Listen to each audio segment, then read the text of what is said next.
I smoothed down the front of my dress, admiring the way the soft cream-colored fabric draped elegantly over my figure. At 52, I still had it, and this mother-of-the-groom dress was going to turn heads at Jasper's wedding. I smiled at my reflection, feeling a flutter of excitement. "Oh, for heaven's sake," came a sharp voice from behind me. "You can't seriously be wearing that, Susan." I turned to see Fiona, my soon-to-be daughter-in-law, standing in the doorway of the bridal shop's fitting room. Her lips were curled in a sneer, blue eyes cold as ice. "What's wrong with it?" I asked, trying to keep my voice steady. Jasper appeared behind Fiona, his arm snaking around her waist. "Mom, it's a bit much, don't you think? You're not the bride, you know." The way he said "mom" dripped with sarcasm.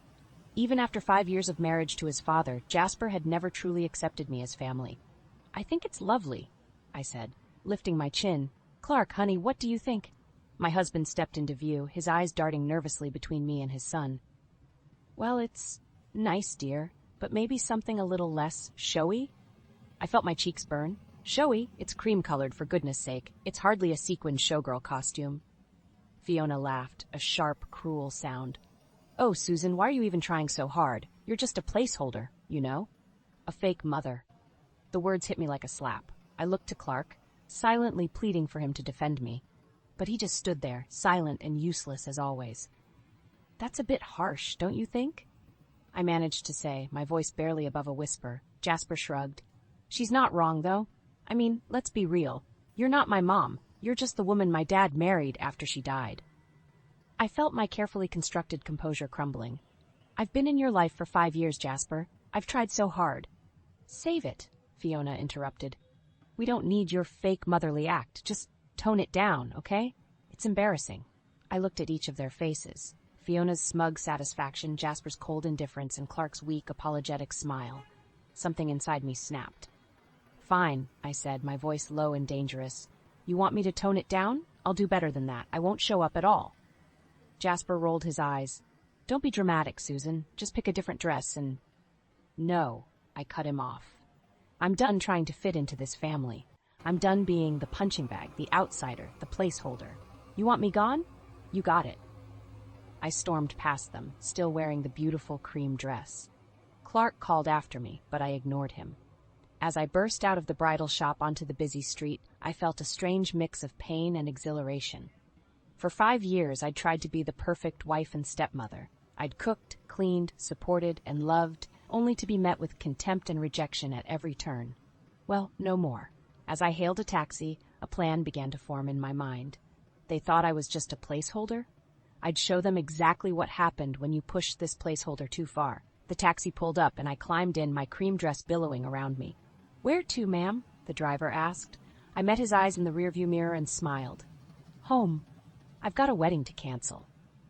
I stormed into our house, slamming the door behind me. The sound echoed through the empty rooms, a fitting accompaniment to the rage boiling inside me. 5 years of memories flooded my mind, each one a stark reminder of my failed attempts to be part of this family. I remembered the day I married Clark, full of hope and dreams. "We're going to be so happy," he had promised. What a joke that turned out to be. The phone rang, startling me from my thoughts. Clark's name flashed on the screen. I let it go to voicemail, his pleading voice filling the air.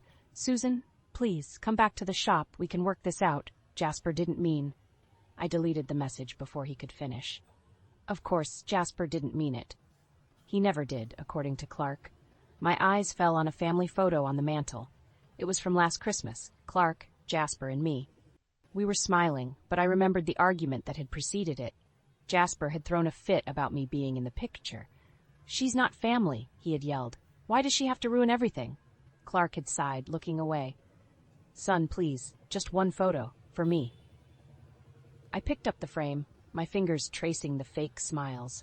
With a sudden burst of anger, I hurled it across the room. The glass shattered, scattering across the hardwood floor. "That's more like it," I muttered, a grim satisfaction settling over me. The doorbell rang. I ignored it, but whoever it was persisted, knocking loudly. "Susan, are you in there?" It was Martha, Fiona's mother. I hesitated, then opened the door. Martha stood there, concern etched on her face. "I just heard what happened," she said, stepping inside. "Are you okay?" I laughed bitterly. Okay, I've just been humiliated by my stepson and his fiancée while my husband stood by and did nothing. So no, Martha, I'm not okay. Martha's eyes widened as she took in my disheveled appearance, still wearing the cream-colored dress. Oh, honey, what are you going to do? I'm done, I said, my voice steady. Done trying to fit in, done being the punching bag. It's time I looked out for myself. Martha nodded slowly. I understand, but the wedding? It's in 2 weeks. I felt a cold smile spread across my face. Oh, I know. And I have plans for that wedding. Martha looked alarmed. Susan, what are you thinking? Before I could respond, the front door burst open. Clark rushed in, followed by Jasper and Fiona. Susan, thank God you're here, Clark said, reaching for me. I stepped back, avoiding his touch. Jasper glared at me. What the hell, Susan? You can't just run out like that. We have a wedding to plan. I looked at him, really looked at him. This man-child who had made my life miserable for 5 years, who had rejected every olive branch I'd extended. You're right, Jasper, I said calmly. We do have a wedding to plan, and I'll be handling all the arrangements from now on. Fiona's eyes narrowed. What are you talking about? I smiled, a plan solidifying in my mind. Well, since I'm just a placeholder, I might as well make myself useful. I'll take care of everything. The venue, the catering, the guest list. You two lovebirds won't have to lift a finger. Clark looked relieved. See? I knew we could work this out. Susan, thank you. I held up a hand, silencing him. Oh, I'm not doing this for you, Clark. Or for them. I'm doing this for me. As I looked at their confused faces, a thrill of anticipation ran through me. They had no idea what was coming. But they would. Soon enough, they'd all realize just how big a mistake they'd made in underestimating me. Now, I said, my voice steel, I think it's time for everyone to leave. I have a wedding to plan. I sat at the dining room table, surrounded by wedding catalogs and sample invitations, when the front door burst open. Jasper and Fiona stumbled in, giggling like teenagers. Dad, Susan, we have news, Jasper called out, his voice echoing through the house. Clark appeared from his study, a tentative smile on his face. What is it, son? Fiona thrust out her left hand, a gaudy diamond ring glittering on her finger. We're engaged, she squealed. And that's not all, Jasper added, puffing out his chest. We're pregnant. The room fell silent. I felt my stomach drop, the implications of this announcement hitting me like a ton of bricks. Clark recovered first, rushing to embrace his son. That's wonderful news. Congratulations, both of you. I stood slowly, plastering a smile on my face. Yes, congratulations, I managed to say, my voice sounding hollow even to my own ears. Fiona's eyes narrowed as she looked at me. Thanks, Susan. I hope you'll be as excited about being a grandmother as you are about being a mother-in-law. The barb stung, but I refused to let it show. Of course, dear. When's the wedding? Jasper grinned. We're thinking next month. No point in waiting, right? Clark's eyebrows shot up. Next month? That's soon, very soon. We're planning to pay for it ourselves, Jasper boasted, though his eyes flickered to his father. But you know, if you wanted to chip in. I saw right through his act. They were broke, probably hoping Clark would foot the bill for this rushed wedding. Clark, predictable as ever, nodded eagerly. Of course, son, whatever you need. We're family after all. Family. The word echoed in my mind, mocking me. I'd spent 5 years trying to be part of this family, only to be constantly reminded that I was an outsider. Well, I said, my voice syrupy sweet, since we're family, why don't I take care of all the arrangements? I have experience in event planning, after all. Fiona's smile faltered. Oh, that's not necessary. I insist. I cut her off. Consider it my wedding gift to you both. Jasper and Fiona exchanged a look, clearly caught off guard by my offer. Clark beamed at me. That's very generous of you, Susan. See? I told you she'd come around. If only he knew what I was really planning.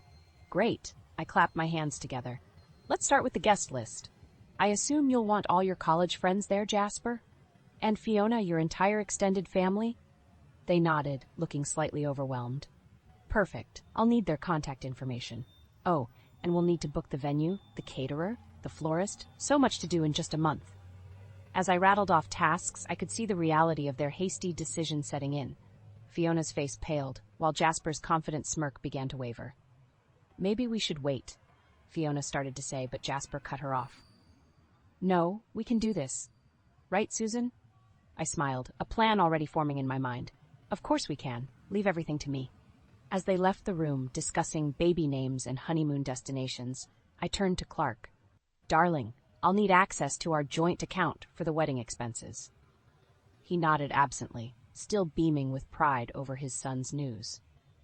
I watched them all, these people who had made me feel so small, so insignificant. They had no idea what was coming. This wedding, this celebration they were so excited about would be their undoing, and I would be the architect of their downfall. As I picked up my phone to start making calls, a cold satisfaction settled over me. Let them have their moment of joy. Soon enough, they'd learn what happens when you underestimate Susan Whitaker. I sat at my desk, surrounded by wedding plans and a sense of grim satisfaction. The past week had been a whirlwind of deception. Each phone call and email another thread in my intricate web of revenge. "Susan?" Clark's voice called from downstairs. "Jasper and Fiona are here. They want to discuss the wedding plans." I took a deep breath, smoothing my features into a mask of calm. "Coming, dear." As I descended the stairs, I could hear Fiona's shrill voice. "I just don't understand why we can't see the guest list, Susan. It's our wedding, after all." I entered the living room, a serene smile plastered on my face. "Oh, Fiona, darling, I told you it's all taken care of. Don't you trust me?" Jasper snorted. "Trust you? That's rich." I felt a flicker of anger, but pushed it down. Now, I'm only trying to help. You two focus on the baby, and I'll handle the wedding details." Clark nodded approvingly. "See? Susan's got everything under control." If only they knew. I'd spent the past week systematically dismantling their perfect day. The guest list? Completely fabricated. The venue? Double booked. The caterer? Canceled. And the best part? They had no idea. Fiona's eyes narrowed. "I want to see the contracts, Susan, for the venue, the caterer, everything." For a moment, panic fluttered in my chest. I hadn't anticipated this level of scrutiny, but I'd come too far to back down now. "Of course," I said smoothly. "I'll gather everything for you to review tomorrow. Now, how about we discuss the seating arrangements?" As I distracted them with trivial details, my mind raced. I needed to cover my tracks, and fast. Later that night, after everyone had gone to bed, I slipped into Clark's study.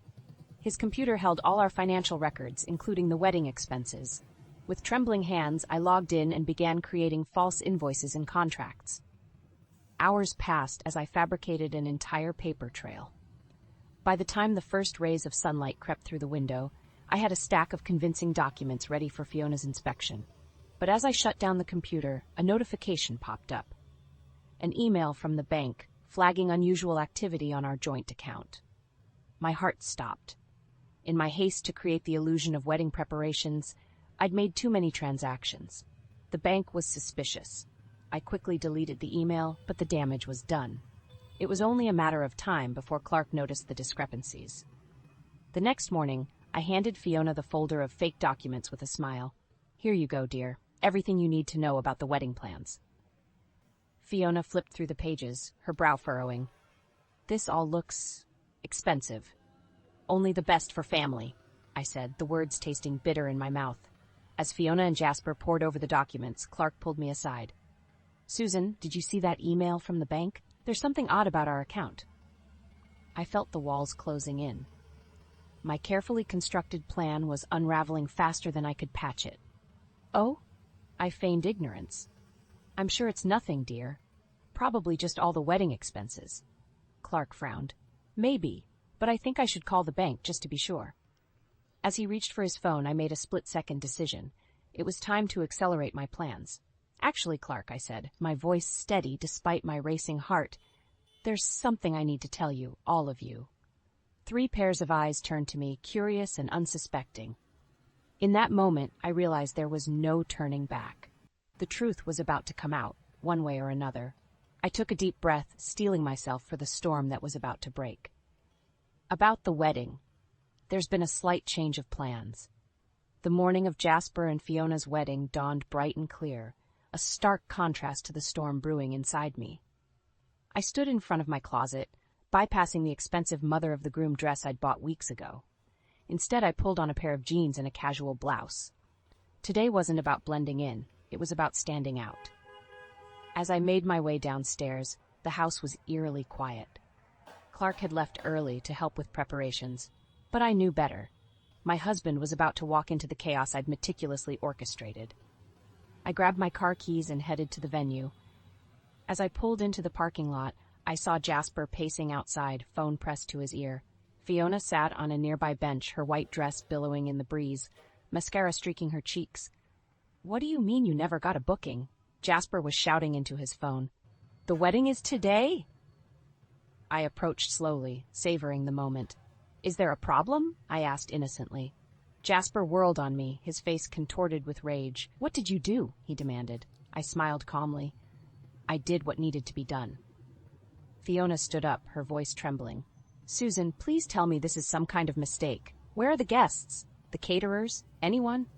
I looked around the empty parking lot, then back at their desperate faces. "Oh, sweethearts," I said, my voice dripping with false sympathy. "There is no wedding. There never was." The color drained from Jasper's face. "What are you talking about?" "Every invitation you thought was sent, shredded. Every vendor you thought was booked, canceled. The beautiful venue you picked out, double booked for a corporate event." Fiona collapsed back onto the bench, sobs racking her body. Jasper lunged at me, but I stepped back, my hand raised in warning. "Careful now," I said. "You wouldn't want to make a scene." "Oh wait, there's no one here to see it, is there?" "Why?" Jasper's voice cracked. "Why would you do this?" I felt years of pent-up anger and hurt bubbling to the surface. "Why? Because for 5 years, I've been nothing but a punching bag, a placeholder, a fake mother." "Well, guess what? This fake mother just showed you how real she can be." The sound of tires on gravel made us all turn. Clark's car pulled up, his face a mask of confusion as he took in the empty lot and our tense standoff. "Susan?" he called out as he approached. "What's going on? Where is everyone?" I turned to face my husband, the man who had stood by silently for years as his son tormented me. "Ask your son, Clark. Ask him how it feels to have everything you've planned, everything you've hoped for, ripped away in an instant." Clark's eyes darted between me and Jasper, realization slowly dawning. You did this? But why?" I laughed, a hollow sound that echoed across the empty parking lot. "Why? Because you never stood up for me. Because Jasper and Fiona treated me like dirt, and you let them. Because I was tired of being the family doormat." Jasper lunged at me again, but Clark held him back. "You've ruined everything," he shouted. I stood my ground, feeling more powerful than I had in years. "No, Jasper. You ruined everything the moment you decided I wasn't worth respecting. This is just the consequences of your actions." As I watched their world crumble around them, I felt a twinge of guilt. But then I remembered every snide comment, every dismissive gesture, every time Clark had chosen silence over defending me. The guilt evaporated, replaced by a steely resolve. "So what happens now?" Fiona asked, her voice small and broken. I looked at each of them in turn, Jasper, seething with impotent rage, Fiona, a crumpled vision in white, and Clark, his face a mixture of shock and dawning horror. "Now?" I said, my voice steady and clear. "Now, we play by my rules. And my first rule is this: respect is earned, not given. You want to be a family? Prove it." As I turned to walk away, I felt the weight of their stares on my back. I knew this was just the beginning. That the real battle was yet to come. But for the first time in years, I was ready for it. Let them come. Susan Whittaker was done being a placeholder. It was time to take center stage. The aftermath of the wedding disaster was like watching a train wreck in slow motion. I sat at the kitchen table, sipping my coffee, as Jasper paced back and forth, his phone glued to his ear. "No, you don't understand," he pleaded. "We need an extension on the payment." The wedding, there were complications. I suppressed a smirk. Complications indeed. Fiona burst into the room, her face blotchy from crying. "They're threatening to sue us, Jasper. The venue, the caterers, everyone." I watched as Jasper's face crumpled. For a moment, I almost felt sorry for them. Almost. "What are we going to do?" Fiona wailed. "We can't afford a lawyer. We can barely afford the doctor's appointments for the baby." The baby. I felt a twinge of guilt at that. No choice. But then I remembered all the times they'd mocked me, belittled me, treated me like I was nothing. The guilt evaporated. "I have an idea," Jasper said suddenly, his eyes lighting up with a desperate gleam. "We'll make a video, explain what happened.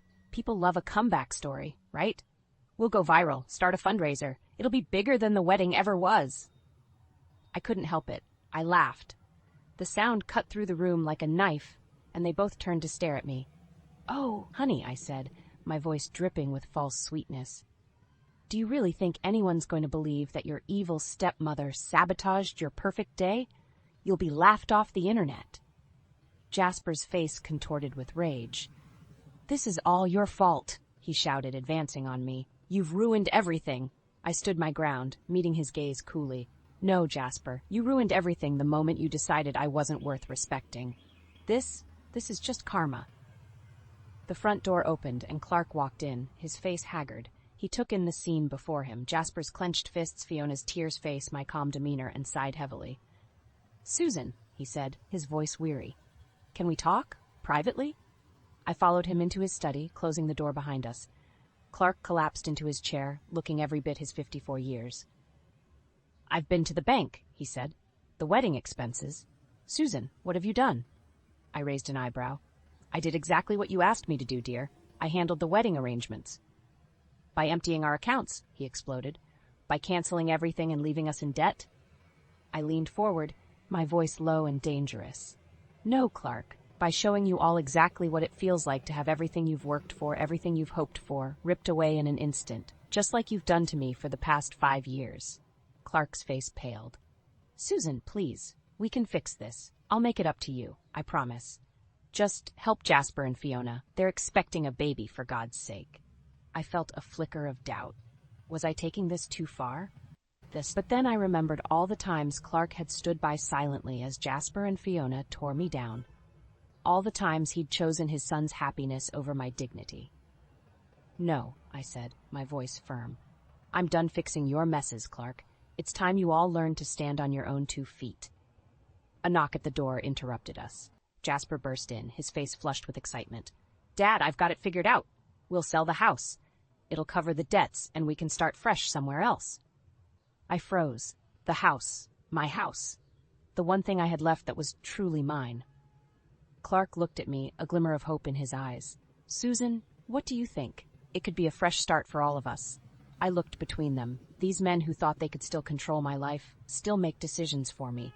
And in that moment, I knew what I had to do. "No," I said, my voice ringing with finality. "This house is mine now. You're either with me or against me, and if you're against me, well, you'd better start packing." The silence that followed was deafening. I'd drawn my line in the sand. Now it was time to see who would cross it. The tension in the house was palpable, a living thing that seemed to pulse through the walls. I sat at the kitchen table sipping my morning coffee when Clark stumbled in. His eyes were bloodshot, his shirt rumpled. He'd been sleeping on the couch for days. "Susan," he said, his voice hoarse, "we need to talk." I raised an eyebrow. "About what, Clark? How you finally realized the consequences of your inaction?" He flinched, but pressed on. "I've been thinking, what if we start over? Sell the house, split everything 50-50. We could both have a fresh start." I laughed, a harsh sound that echoed in the quiet kitchen. "Oh, Clark, you still don't get it, do you?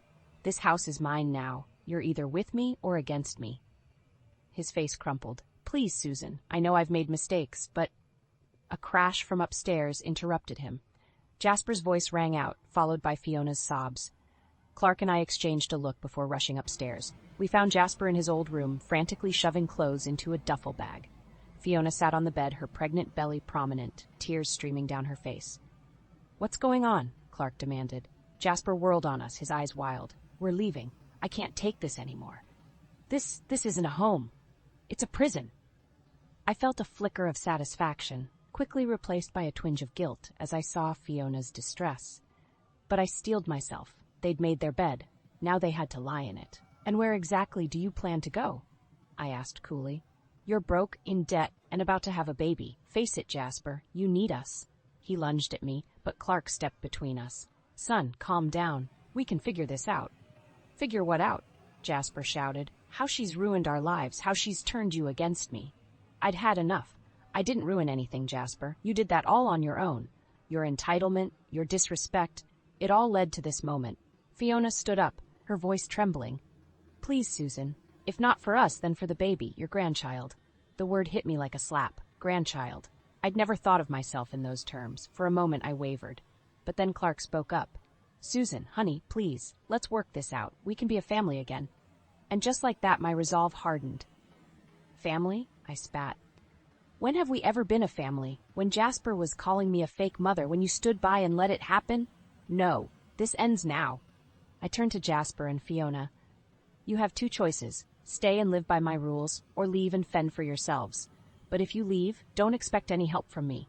Ever. The silence that followed was deafening. I could see the wheels turning in their heads, the desperation in their eyes. Finally, Clark spoke. Susan, this is our home, our family. You can't just... Can't I? I interrupted. This house is in my name, Clark. I've already spoken to a lawyer. If you want to challenge me, go ahead, but I promise you, you won't win. The look of defeat on his face was almost satisfying. Almost. Jasper grabbed Fiona's hand. Fine, we'll leave. We don't need you or your charity. As they stormed out, I felt a moment of panic. Was I really going to let them go? A pregnant woman and my foolish stepson? Clark turned to me, his eyes pleading. Susan, please, don't do this. We can still fix things. I looked at him, really looked at him. The man I'd married, thinking he'd be my partner, my protector. Instead, he'd been my biggest disappointment. No, Clark, I said, my voice steady. We can't fix this. It's too late for that. This is who I am now. The question is, can you live with it? As I watched the conflict play out on his face, I realized this was it, the moment of truth. Everything I'd worked for, everything I'd become, hung in the balance, and for the first time in years, I felt truly, terrifyingly alive. 6 months had passed since that fateful day when I'd laid down the law. The house was quiet now, almost too quiet. Clark had moved out, unable to reconcile with the woman I'd become. Jasper and Fiona were, well, I didn't know where they were, and I told myself I didn't care. I sat at my desk, poring over business plans. My old skills as a nightlife manager were coming in handy as I planned to open my own upscale lounge. It was time to reclaim my identity, to be more than just someone's wife or stepmother. The doorbell rang, startling me from my thoughts. I wasn't expecting anyone. As I opened the door, my heart nearly stopped. Fiona stood there, her belly now swollen with late-term pregnancy. Her eyes were red-rimmed, her clothes disheveled. Susan, she said, her voice barely above a whisper. I need help. For a moment, I was tempted to slam the door in her face, but something in her expression gave me pause. Where's Jasper? I asked, my voice cool. Fiona's face crumpled. He left, said he couldn't handle the pressure. I have nowhere else to go. I felt a surge of conflicting emotions, anger, pity, vindication. But as I looked at this young woman, so close to giving birth and so utterly alone, I realized I was at a crossroads. I could turn her away, complete my revenge by leaving them to face the consequences of their actions. Or I could be the bigger person, the one I'd always wanted to be but never had the chance. Come in, I said finally, stepping aside. As Fiona settled on the couch, I brought her some tea. We sat in awkward silence for a moment before she spoke. Why don't you just help us? Fiona pleaded, her hands cradling her belly. After everything, why? I took a deep breath. Because you have to earn your future, Fiona. I've reclaimed mine. Now it's your turn. She looked at me, confusion evident in her eyes. What do you mean? I said, choosing my words carefully, that I'm willing to help you. But not by simply giving you money or a place to stay. You need to learn to stand on your own 2 feet.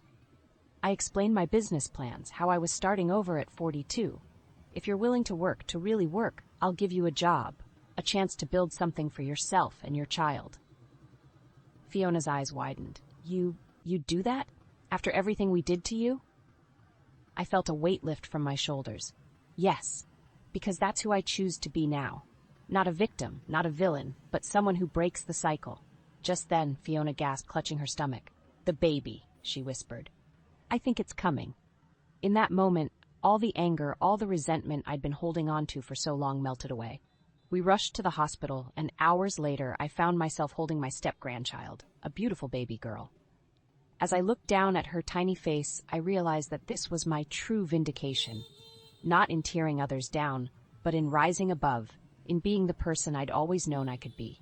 Clark called when he heard the news. Susan, he said, his voice tentative. I'm proud of you for helping them when they needed it most. I felt a flutter in my chest. Thank you, Clark. It means a lot to hear you say that. There was a pause. Do you think maybe we could talk about us? I looked at Fiona, sleeping peacefully with her newborn daughter, at the business plans on my bedside table, at the woman I saw reflected in the hospital room window, Strong, compassionate, unbroken. Yes, I said finally. I think it's time we talked. Really talked. As I hung up, I felt a sense of peace wash over me. The road ahead wouldn't be easy. There were still hurts to heal, trust to rebuild. But for the first time in years, I felt hope. I had reclaimed my life, my identity, and in doing so, I'd found something I never expected: the power to forge a new kind of family, one built on mutual respect and understanding. This was my new beginning, and I was ready for whatever came next.